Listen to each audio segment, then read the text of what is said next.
വിശുദ്ധ മത്തായി എഴുതിയ സുവിശേഷം അധ്യായം 12. അക്കാലത്ത് ഒരു സാബത്തിൽ യേശു ഗോതമ്പ് വയലിലൂടെ കടന്നുപോവുകയായിരുന്നു. അവൻ്റെ ശിഷ്യന്മാർക്ക് വിശന്നു. അവർ കതിരുകൾ പറിച്ച് തിന്നാൻ തുടങ്ങി. ഫരിസേയർ ഇത് കണ്ട് അവനോട് പറഞ്ഞു, നോക്കൂ, സാബത്തിൽ നിഷിദ്ധമായത് നിന്റെ ശിഷ്യന്മാർ ചെയ്യുന്നു. അവൻ പറഞ്ഞു, വിശന്നപ്പോൾ ദാവീദും അനുചരന്മാരും എന്താണ് ചെയ്തതെന്ന് നിങ്ങൾ വായിച്ചിട്ടില്ലേ? അവൻ ദൈവഭവനത്തിൽ പ്രവേശിച്ച് പുരോഹിതന്മാർക്കല്ലാതെ തനിക്കോ സഹചരന്മാർക്കോ ഭക്ഷിക്കാൻ അനുവാദമില്ലാത്ത കാഴ്ചയപ്പം ഭക്ഷിച്ചതെങ്ങനെ? അല്ലെങ്കിൽ സാബത്ത് ദിവസം ദേവാലയത്തിലെ പുരോഹിതന്മാർ സാബത്ത് ലംഘിക്കുകയും അതേസമയം കുറ്റമറ്റവരായിരിക്കുകയും ചെയ്യുന്നതെങ്ങനെയെന്ന് നിങ്ങൾ നിയമത്തിൽ വായിച്ചിട്ടില്ലേ? എന്നാൽ ഞാൻ നിങ്ങളോട് പറയുന്നു, ദേവാലയത്തേക്കാൾ ശ്രേഷ്ഠമായ ഒന്ന് ഇവിടെയുണ്ട്. ബലിയല്ല, കരുണയാണ് ഞാൻ ആഗ്രഹിക്കുന്നത് എന്നതിൻ്റെ അർത്ഥം മനസ്സിലാക്കിയിരുന്നെങ്കിൽ നിങ്ങൾ നിരപരാധരെ കുറ്റം വിധിക്കുമായിരുന്നില്ല.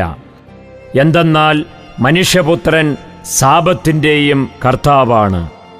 യേശു അവിടെ നിന്ന് യാത്ര തിരിച്ച് അവരുടെ സിനഗോഗിലെത്തി. അവിടെ കൈ ശോഷിച്ച ഒരുവനുണ്ടായിരുന്നു. യേശുവിൽ കുറ്റമാരോപിക്കണമെന്ന ഉദ്ദേശത്തോടെ അവർ അവനോട് ചോദിച്ചു, സാബത്തിൽ രോഗശാന്തി നൽകുന്നത് അനുവദനീയമാണോ? അവൻ പറഞ്ഞു, നിങ്ങളിൽ ആരാണ് തൻ്റെ ആട് സാബത്തിൽ കുഴിയിൽ വീണാൽ പിടിച്ചു കയറ്റാത്തത്? ആടിനേക്കാൾ എത്രയേറെ വിലപ്പെട്ടവനാണ് മനുഷ്യൻ. അതിനാൽ സാബത്തിൽ നന്മ ചെയ്യുക അനുവദനീയമാണ്. അനന്തരം അവൻ ആ മനുഷ്യനോട് പറഞ്ഞു, കൈ നീട്ടുക. അവൻ കൈ നീട്ടി. ഉടനെ അത് സുഖം പ്രാപിച്ച് മറ്റേ കൈ പോലെ ആയി. ഫരിസേയർ അവിടെ നിന്ന് പോയി അവനെ നശിപ്പിക്കേണ്ടതെങ്ങനെയെന്ന് ആലോചന നടത്തി. ഇത് മനസ്സിലാക്കിയ യേശു അവിടെ നിന്ന് പിൻവാങ്ങി. അനേകം പേർ അവനെ അനുഗമിച്ചു. അവരെയെല്ലാം അവൻ സുഖപ്പെടുത്തി. തന്നെ പരസ്യപ്പെടുത്തരുതെന്ന് അവൻ അവരോട് കൽപ്പിച്ചു. ഇത് യേശയ്യാ പ്രവാചകൻ വഴി അരുളി ചെയ്യപ്പെട്ടത് പൂർത്തിയാകുന്നതിനു വേണ്ടിയാണ്. ഇതാ, ഞാൻ തെരഞ്ഞെടുത്ത എൻ്റെ ദാസൻ, എൻ്റെ ആത്മാവ് പ്രസാദിച്ച എൻ്റെ പ്രിയപ്പെട്ടവൻ. ഞാൻ അവൻ്റെ മേൽ എൻ്റെ ആത്മാവിനെ അയയ്ക്കും. അവൻ വിജാതീയരെ ന്യായവിധി അറിയിക്കും. അവൻ തർക്കിക്കുകയോ ബഹളം കൂട്ടുകയോ ഇല്ല. തെരുവീഥികളിൽ അവൻ്റെ ശബ്ദം ആരും കേൾക്കുകയില്ല. നീതിയെ വിജയത്തിലെത്തിക്കുന്നതുവരെ അവൻ ചതഞ്ഞ ഞാങ്ങണ ഒടിക്കുകയില്ല, പുകഞ്ഞ തിരി കെടുത്തുകയുമില്ല. അവൻ്റെ നാമത്തിൽ വിജാതീയർ പ്രത്യാശ വയ്ക്കും.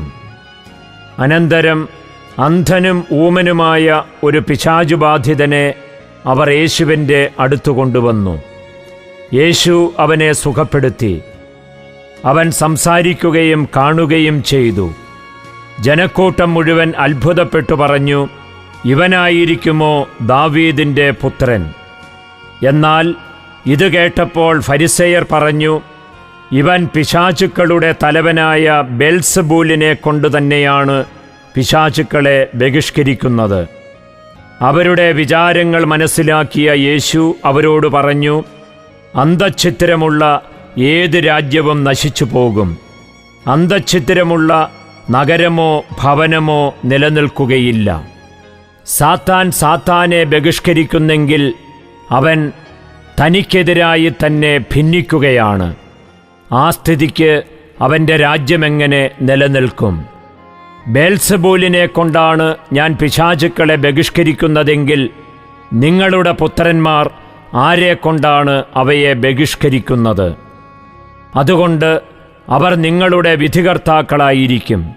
എന്നാൽ ദൈവാത്മാവിനെ കൊണ്ടാണ് ഞാൻ പിശാചുക്കളെ ബഹിഷ്കരിക്കുന്നതെങ്കിൽ ദൈവരാജ്യം നിങ്ങളിൽ വന്നുകഴിഞ്ഞിരിക്കുന്നു.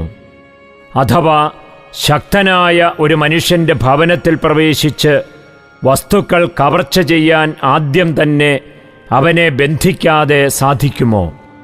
ബന്ധിച്ചാൽ കവർച്ച ചെയ്യാൻ കഴിയും.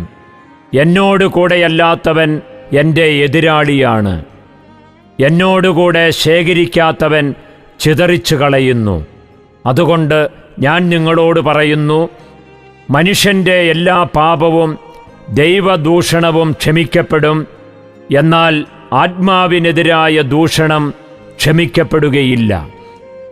മനുഷ്യപുത്രനെതിരായി ആരെങ്കിലും ഒരു വാക്കു പറഞ്ഞാൽ അത് ക്ഷമിക്കപ്പെടും, എന്നാൽ പരിശുദ്ധാത്മാവിനെതിരായി ആരെങ്കിലും സംസാരിച്ചാൽ ഈ യുഗത്തിലോ വരാനിരിക്കുന്ന യുഗത്തിലോ ക്ഷമിക്കപ്പെടുകയില്ല. ഒന്നുകിൽ വൃക്ഷം നല്ലത്, ഫലവും നല്ലത്, അല്ലെങ്കിൽ വൃക്ഷം ചീത്ത, ഫലവും ചീത്ത. എന്തെന്നാൽ ഫലത്തിൽ നിന്നാണ് വൃക്ഷത്തെ മനസ്സിലാക്കുന്നത്. അണലി സന്തതികളെ, ദുഷ്ടരായിരിക്കെ നല്ല കാര്യങ്ങൾ പറയാൻ നിങ്ങൾക്ക് എങ്ങനെ കഴിയും? ഹൃദയത്തിൻ്റെ നിറവിൽ നിന്നാണല്ലോ അധരം സംസാരിക്കുന്നത്. നല്ല മനുഷ്യൻ നന്മയുടെ ഭണ്ഡാരത്തിൽ നിന്ന് നന്മ പുറപ്പെടുവിക്കുന്നു. ദുഷ്ടനാകട്ടെ തിന്മയുടെ ഭണ്ഡാരത്തിൽ നിന്ന് തിന്മ പുറപ്പെടുവിക്കുന്നു. ഞാൻ നിങ്ങളോട് പറയുന്നു, മനുഷ്യർ പറയുന്ന ഓരോ വ്യർത്ഥവാക്കിനും വിധി ദിവസത്തിൽ കണക്ക് കൊടുക്കേണ്ടി വരും. നിന്റെ വാക്കുകളാൽ നീ നീതീകരിക്കപ്പെടും, നിന്റെ വാക്കുകളാൽ നീ കുറ്റം വിധിക്കപ്പെടുകയും ചെയ്യും. അപ്പോൾ നിയമജ്ഞരിലും ഫരിസേയരിലും പെട്ട ചിലർ അവനോട് പറഞ്ഞു, ഗുരോ, നിന്നിൽ നിന്ന് ഒരടയാളം കാണാൻ ഞങ്ങൾ ആഗ്രഹിക്കുന്നു. അവൻ മറുപടി പറഞ്ഞു, ദുഷിച്ചതും അവിശ്വസ്തവുമായ തലമുറ അടയാളം അന്വേഷിക്കുന്നു. യോനാ പ്രവാചകന്റെ അടയാളമല്ലാതെ മറ്റൊരടയാളവും അതിന് നൽകപ്പെടുകയില്ല.